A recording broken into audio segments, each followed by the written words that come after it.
like I said, when that was out of the lad system, I think the second half was unbelievable, and going forward, I think it will get better and better. Great. Hi, Ollie. You revealed last month that you've spoken to Michael Owen at times over the last year or so in terms of getting that help and that insight.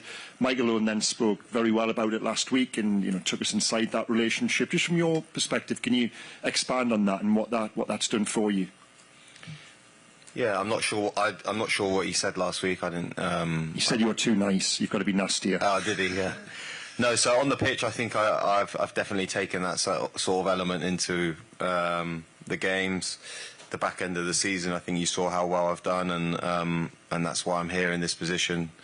And yeah, I definitely felt it helped. But yeah, there was times where I would say I was maybe a bit too nice on the pitch. He just gave me an insight on how he felt I could improve, and at the end of the day, I felt like Michael Owen was underrated, really. I think people don't talk about how good he was, maybe just because it was the start of his career. He had that amazing run. I think if it was later on in his career, people would talk about him a lot,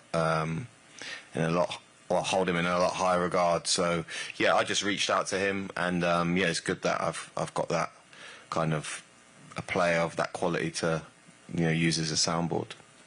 Thanks. David. Hi, Ollie. Thomas Tuchel said many times that he wants England to look like a Premier League club. I'm curious about how do you think he's doing that? Yeah, I think from his perspective, I know what he's saying. I think about the intensity of the Premier League. I think it's higher than any other league in the world. Just based off running stats, physical capability, I think you've seen the demands of the Premier League. So I think in that aspect, that's what he wants us to be like.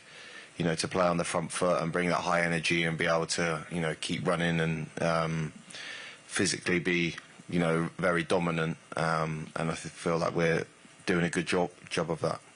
And looking at your personal experience, as you said, first World Cup, I'm pretty sure it was your dream when you were a kid. Mm-hmm. What are you making so far? What are you liking, and what do you think this experience will give to you?